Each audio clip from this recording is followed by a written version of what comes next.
बिस्मिल्लाहिर्रहमानिर्रहीम। BSc zoology का आज का जो हमारा लेक्चर है वो है theory of evolution by natural selection. तो मेरे प्रीवियस जो लेक्चर है उसमें किसी को कोई प्रॉब्लम हो या किसी का कोई क्वेश्चन हो या बीएस में जितने भी सब्जेक्ट हैं उनके रिलेटेड आपको कोई प्रॉब्लम हो तो आप मुझे कमेंट सेक्शन में मैसेज कर सकते हैं। इसके अलावा डिस्क्रिप्शन में व्हाट्सएप का लिंक दिया गया है, आप व्हाट्सएप ग्रुप को ज्वाइन करें। आपको कोई भी प्रॉब्लम है इंशाल्लाह मैं आपकी सॉल्व करने की पूरी कोशिश करूँगी। तो आज का जो हमारा लेक्चर है ये बहुत ज़्यादा इम्पॉर्टेंट भी है और हम आज के अपने इस लेक्चर को देखते हैं। डार्विन जो है वो रिटर्न गया इंग्लैंड 1836 में और उसने अगले 17 सालों में डार्विन ने वर्क किया और उसने अपने नोट्स और स्पेसिमन जो उसने कलेक्ट किए थे अपने वॉयज में उसने उनसे न्यू ऑब्जर्वेशन जो है वो निकाली। तो उसकी जो फर्स्ट ऑब्जर्वेशन थी वो हमारे पास क्या थी, आर्टिफिशियल सिलेक्शन जो है वो सक्सेस हो रहे हैं। He was interested in the success of breeder, वो ब्रीडर की सक्सेस में इंटरेस्टेड था, लेकिन वो ब्रीडर जो है वो डेवलप करते थे desired variations in plants and animal stock. तो वो हमारे पास क्या थी, उन ट्रेड्स के अंदर आर्टिफिशियल सिलेक्शन थी, यानी कि वो अपने डिज़ायर के अकॉर्डिंग जो है वो प्लांट और एनिमल का स्टॉक जो है वो अपने डिज़ायर के मुताबिक जो है वो आर्टिफिशियली खुद को सेलेक्ट कर रहा था, वो डेवलप कर रहे थे। डार्विन ने ये सोचा कि ये सिमिलर सिलेक्शन जो है ये नेचुरल वर्ल्ड में भी जो है वो हो सकती है। नेक्स्ट उसका पॉइंट था principle of population. Initially Darwin unable था कि वो फाइंड करता नेचुरल प्रोसेस को सिमिलर टू आर्टिफिशियल सिलेक्शन। इस वजह से उसने जो है वो थॉमस मैल्थस का 1838 में ऐसे रीड किया और उसका जो टाइटल था वो था ऐसे ऑन प्रिंसिपल ऑफ पॉपुलेशन। मैल्थस ने का बिलीव था कि ह्यूमन पॉपुलेशन जो है वो जियोमेट्रिकली इंक्रीज़ करती है, लेकिन रिसोर्सेज जो हैं वो इंक्रीज़ नहीं करते। इंक्रीज़ जितनी डिमांड होती है उसके साथ उतने रिसोर्सेज जो हैं वो इंक्रीज़ नहीं होते हैं। इस वजह से पॉपुलेशन जो है रेस्ट्रेनिंग फैक्टर जैसे कि पॉवर्टी, वार, प्लेजेस और फेमाइन जो है वो पॉपुलेशन को इन्फ्लुएंस करती है। डार्विन ने रियलाइज़ किया कि सिमिलर स्ट्रगल जो है वो सर्वाइवल भी करते हैं अकर इन नेचर, यानी नेचर के अंदर भी सर्वाइवल उतनी ही स्ट्रगल कर रहे होते हैं।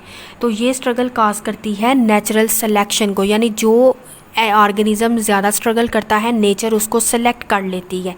सम ट्रेड्स होते हैं वो डिटर्मिनेंटल होते हैं एनिमल्स के लिए, ऐसे एनिमल रिप्रोड्यूस नहीं करते, इस वजह से वो एलिमिनेट हो जाते हैं। तो ये जो आपको इधर ग्राफ शो हो रहा है ये प्रेडिक्शन है माल्थस की। एक तरफ उसने ग्रोथ को रखा है, एक तरफ उसने टाइम को रखा है। तो जैसे जैसे जो है वो टाइम पीरियड गुजरा पॉपुलेशन में ग्रोथ हुई, फूड की प्रोडक्शन भी हुई, लेकिन रिसोर्सेज डिफिक्ट हो गए, फोर्सिंग कंपटीशन। ये जिधर आपको डॉटेड लाइन में शो हो रहा है इधर रिसोर्सेज डिफिक्ट हो गया, यानी रिसोर्सेज कम हो गया क्योंकि कंपटीशन ज़्यादा हो गया है। पोटेंशियल पॉपुलेशन क्रैश, और पोटेंशियल जो है पॉपुलेशन का वो क्रैश हो गया है, यानी जितनी पॉपुलेशन ज़्यादा होगी उतने उनको रिसोर्सेज भी ज़्यादा चाहिए होंगे सर्वाइवल के लिए। तो इस वजह से जो है वो जैसे जैसे पॉपुलेशन ग्रोथ बनती है तो फूड की प्रोडक्शन भी ज़्यादा चाहिए। अगर फूड नहीं मिलता तो ऑर्गेनिज्म में कंपटीशन स्टार्ट हो जाता है और फिर वही ऑर्गेनिज्म जो है वो सर्वाइव कर सकता है जो कि उस इन्वायरमेंट में जो है वो कम्पीट करता है बेटर, और नेचर के अकॉर्डिंग वो खुद को सिलेक्ट कर लेता है। इस वजह से नेचर उसको सिलेक्ट कर लेती है कि ये ऑर्गेनिज्म ने कम्पीट किया है। नेक्स्ट हमारे पास आता है नेचुरल सिलेक्शन। डार्विन ने अपने नेचुरल सिलेक्शन से ये आइडियाज़ फार्मूलेट किए 1844 में। उसने जो पॉइंट्स दिए नेचुरल सिलेक्शन की थ्योरी पर, तो उसमें जो फर्स्ट पॉइंट आ रहा है वो है over production of population. Organism जो है उनका रिप्रोडक्टिव पोटेंशियल बहुत ज़्यादा होता है। फॉर एग्जांपल एक फ़ीमेल ऑस्टर है वो रिलीज़ करती है 1 लाख एग एक अपनी स्पॉनिंग के जो है वो दौरान। एक फ़ीमेल सी स्टार रिलीज़ करती है 1 मिलियन एग हर सीज़न। तो इस वजह से 500,000 फीमेल सी स्टार जो है वो प्रोड्यूस कर सकती हैं अनदर मिलियन एग।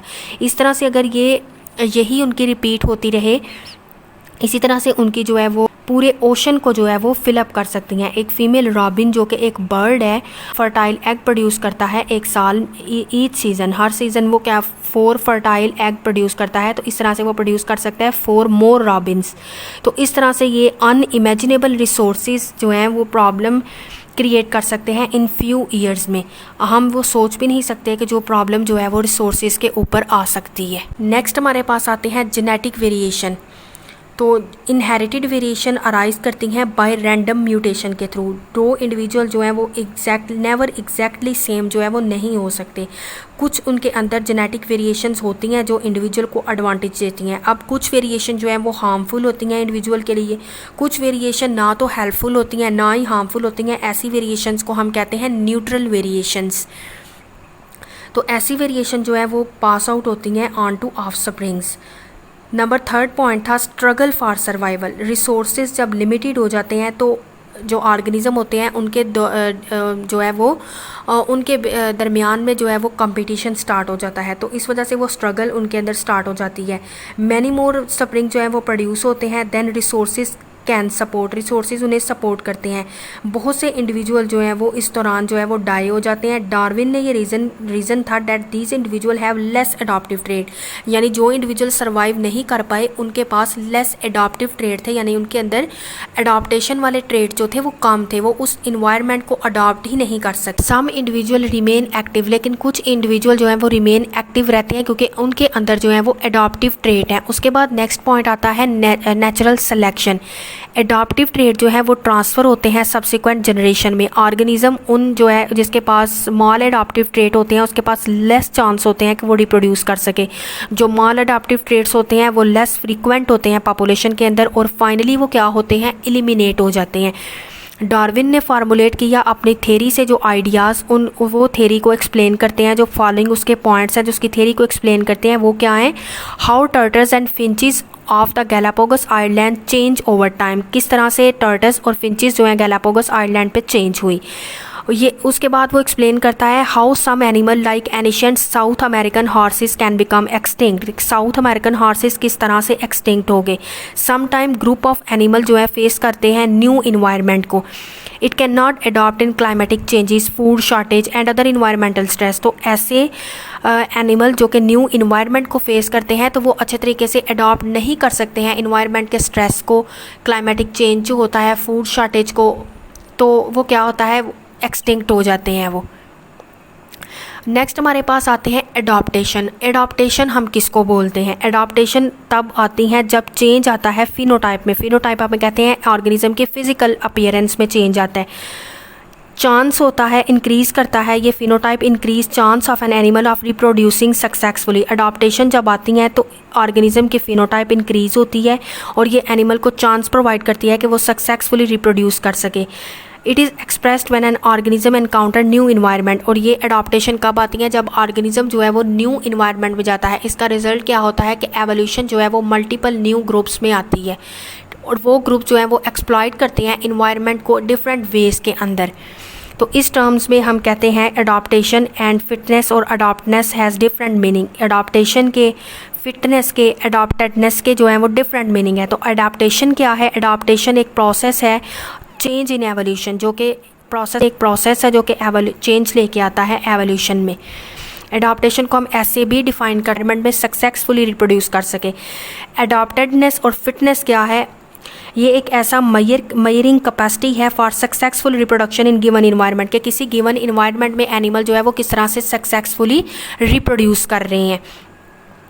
इस तरह से ये हमारे पास एडॉप्टेशन की और एडॉप्टेडनेस और फिटनेस की जो है वो हमारे पास डेफिनेशन है, बहुत ज़्यादा इंपॉर्टेंट है शॉर्ट में भी। नेक्स्ट हमारे पास है अल्फ्रेड रुसेल वेलेस। ये एक साइंटिस्ट था, इसने जो है अमेज़न जो कि एक वैली है साउथ अमेरिका में उसको एक्सप्लोर किया, जूलॉजिकल एक्सपेडिशन इसने दी। इसने जो है वो मेले आर्चीपेलागो जो कि ग्रुप ऑफ आइलैंड है उसको इसने जो है वो एक्सप्लोर किया। लैंड है ये बहुत ज़्यादा बायोजियोग्राफिकल इंपॉर्टेंस रखता है। तो वेलेस ने जो है वो एवोल्यूशनरी चेंजेस के ऊपर भी स्टडी की। उसने जो है वो रीड द राइटिंग ऑफ, उसने जो है वो थॉमस मैल्थस जो कि ह्यूमन पॉपुलेशन के ऊपर उसने पढ़ा, उसने सिंथेसाइज़ की थेरी एवोल्यूशन सिमिलर है डार्विन की थेरी की, जो डार्विन ने जो एवोल्यूशन की थेरी दी थी उससे ये सिमिलर है। He wrote the detail of his theory to Darwin for criticism. उसने जो है रिकोगनाइज की सिमिलैरिटीज़ ऑफ वेलेस आइडियाज़, उसने शॉर्ट समरी प्रिपेयर की। बाद वेलेस एंड डार्विन पेपर जो हैं वो पब्लिश हुए उनके जनरल पे 1859 में। और डार्विन ने जो है वो जो उन्होंने ये दी पब्लिश हुआ उनका on the origin of species by mean of natural selection, इनका जो पब्लिश हुआ था वो 1859 में हुआ, नवंबर 1859 में। और इसकी 1250 कापीज़ ये तमाम की तमाम जो है वो एक दिन में ही सोल्ड हो गई। नेक्स्ट हमारे पास डिफरेंस आता है वेलेस और डार्विन की थ्योरी के ऊपर। तो कुछ सिमिलैरिटीज़ जो हैं वो इन थ्योरीज में प्रेजेंट हैं वेलेस और डार्विन की थ्योरी में, लेकिन कुछ इंपॉर्टेंट डिफरेंसेस भी हैं।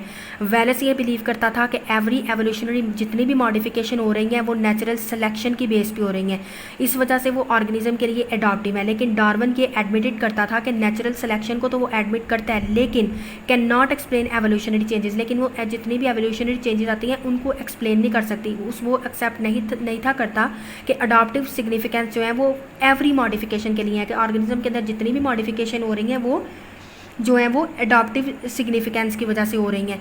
वेलेस सेकंड पॉइंट में है कि वेलेस बिलीव करता था against morality to give judgement on evolution, लेकिन ही कुड नॉट क्लियर, उसने आइडिया नहीं था दिया एवोल्यूशन के अबाउट, लेकिन डार्विन ने जो है वो कॉन्सेप्ट दिया एवोल्यूशन का, और दस डार्विन का आइडिया जो है वो ज़्यादा मॉडर्न साइंटिस्ट के पॉइंट ऑफ व्यू के ज़्यादा क्लोजर था। तो इस तरह से वेलेस का वर्क जो है, जो वेलेस ने वर्क किया, उसने डार्विन को मोटिवेट किया कि वो अपने आइडियाज़ को जो है वो पब्लिश करे, लेकिन उसकी थ्योरी जो है वो नेचुरल सिलेक्शन की बेस पे थी और उसका क्रेडिट जो है वो चार्ल्स डार्विन को जाता है। डार्विन ने परफॉर्म किया हार्डवर्क और बहुत ज़्यादा साल उसने जो है वो हार्डवर्क किया और उसने लार्ज नंबर ऑफ एविडेंसेस जो हैं उनको इकट्ठा किया। इस वजह से वेलेस जो है उसने खुद भी ये एट्रीब्यूट किया डार्विन की थ्योरी को।